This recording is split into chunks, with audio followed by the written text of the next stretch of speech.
Hello guys, welcome to Lesson Seller. In today's video, I thought I'd discuss a little bit about how you can get certified with Microsoft. Now, certifications are a great way to A, build your confidence, and B, to bring up your market value up in your professional IT career. Now, as of recording this video, I have got 3 years of hands-on commercial experience working with Microsoft 365 and Azure services. But you may be beginning to learn about Microsoft 365 and Azure, or you might even have about a decade of experience with these products. These tips that I'm talking about in here, I believe will help anyone, no matter where they are in their journey. These are my personal sort of tips and tricks that I follow to get certified with Microsoft exams.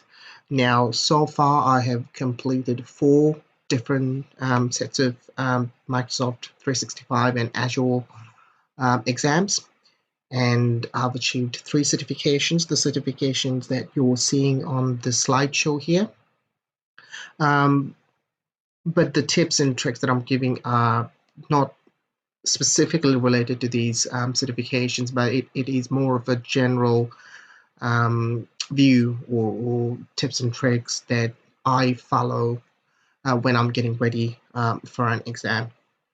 Okay, so without further ado, let's go ahead and go through the next slide. So, 2 main aspects of getting ready for an exam or any type of exam is what kind of study materials that you've got access to and what you can do to prepare for the exam specifically in terms of understanding what type of questions you're going to get and how to manage your time effectively and things like that. So the first thing that I usually go through is Microsoft Learning Paths. After going through this slideshow, I'll sort of give you a sneak peek of each point that I'm talking about here.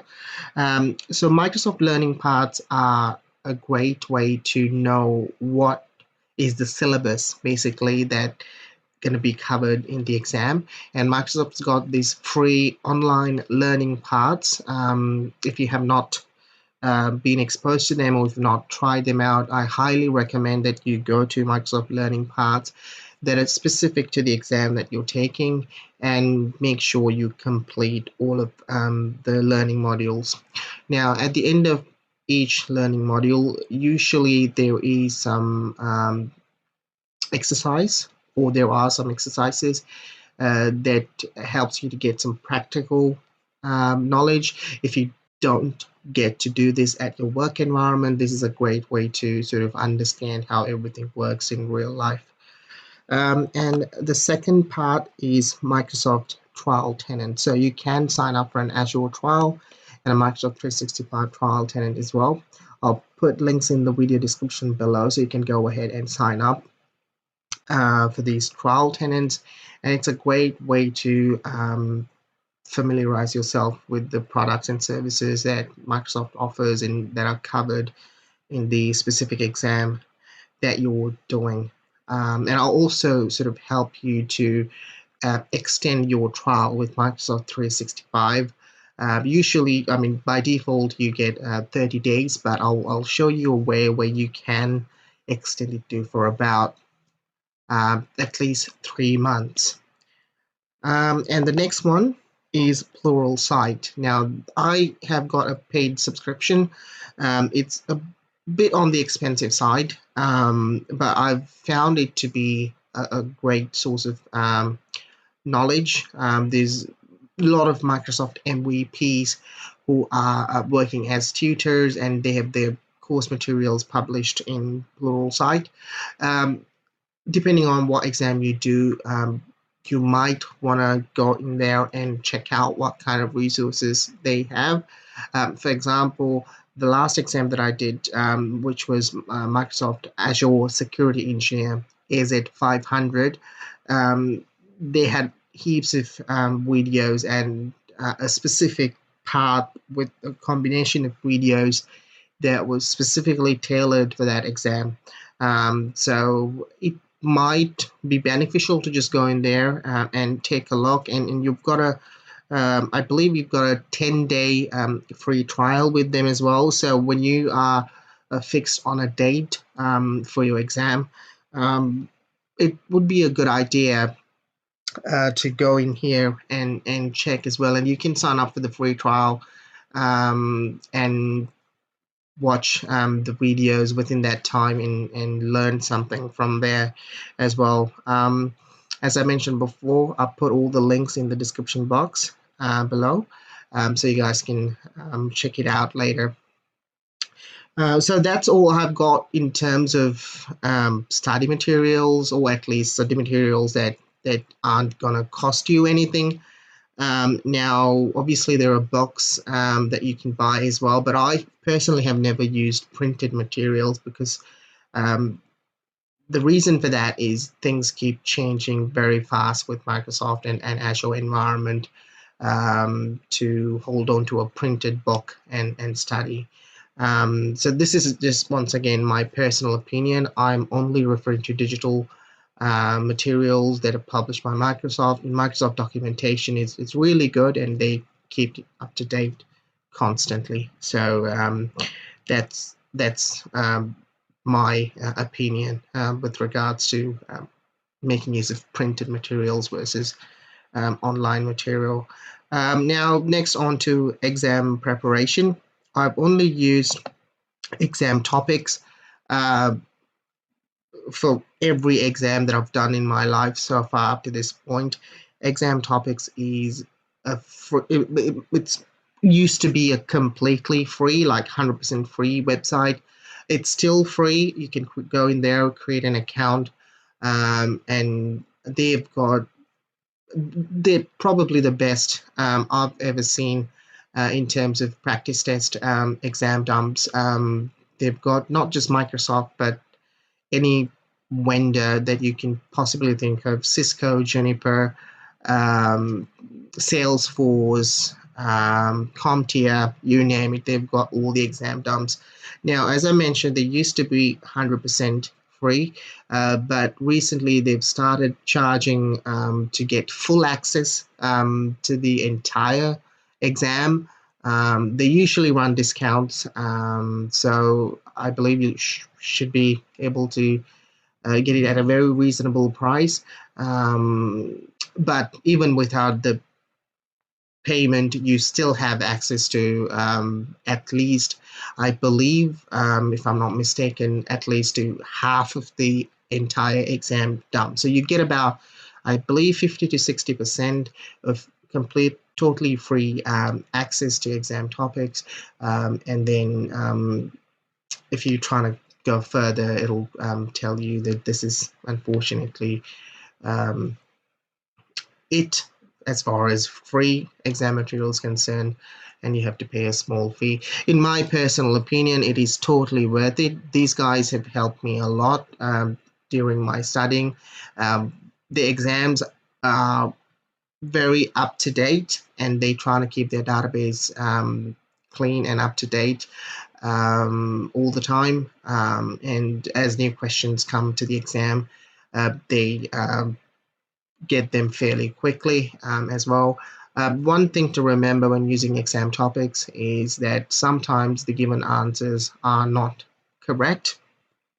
So always make sure that you read the discussions in each answer to make sure that your thinking pattern is correct, the logic, the reasoning that you use to get to the answer is correct. And if there are wrong answers given on the question itself, the discussions will have corrected them, or the people who are voting the answers will have um, confirmed that it is not the correct answer. This and this is why.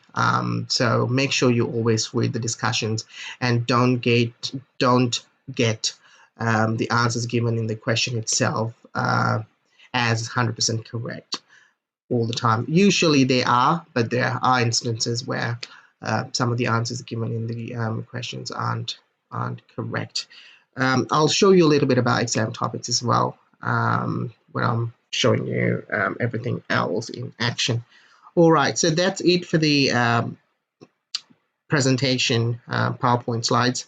Let me just go ahead and we'll just go through a little bit about the Microsoft Learning parts, and I'll show you the Microsoft trial tenants and a little bit about Pluralsight and exam topics as well.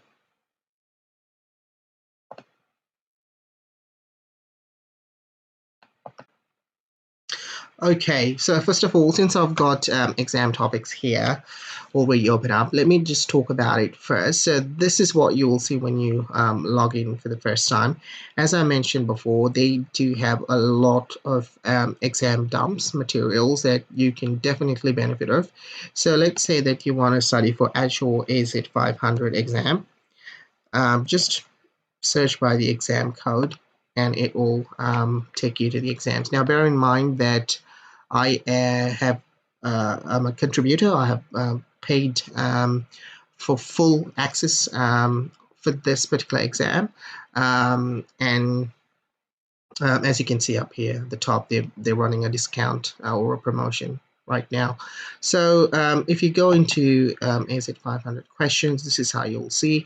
Now, from my personal experience, they've always been very consistent with their exam dumps.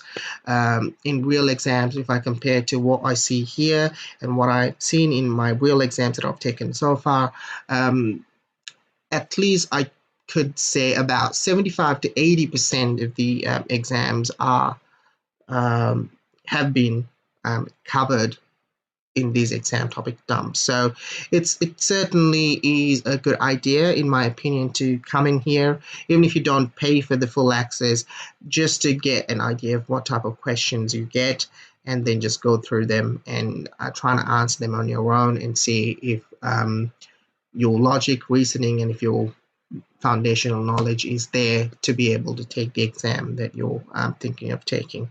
Now, as I told you, you have got a button here to reveal the solution, which will tell you the solution.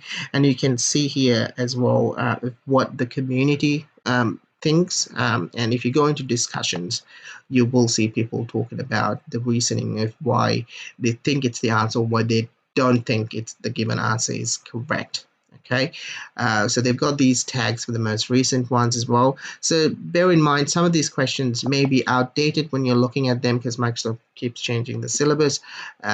That's why I'm suggesting that no matter how easy or difficult the question is, if you're in doubt about the answer that's been provided or the answer that you think is right, always go into the discussions and trying to find out the explanations given by other community members to make sure what you're thinking is correct or not. Just because a lot of people have upvoted an answer in here does not always mean that it is the correct answer. So always trying to find out official Microsoft documentation that supports your answer. And I think that's the best way to learn. Okay, now in terms of Microsoft trial tenants, I'll put the description. I'll put the link in the description box below. The best way to start is start with a trial for Microsoft 365 Business Premium. It comes with most of the features so that you don't have to sign up for additional add-ons. So you can just go ahead and click get started, and you'll come to a page like this. Just click continue, enter some of the details, and hit finish, and you'll be good to go. And same with Azure. Signing up for Azure trial plans. There's only one Azure trial. I believe you get $150 or $200 credit. And yeah, this is it. Now, since I've got an account, I'm getting the login page, but if you this is the first time you're doing it, you'll obviously have to go through the sign up process and then sign up for an account. But it's a great way to practice what you study. And I think, if I'm not mistaken, you get about $200, but don't quote me on that. The next thing that I wanted to show you is Microsoft Learning Paths. So if I search here,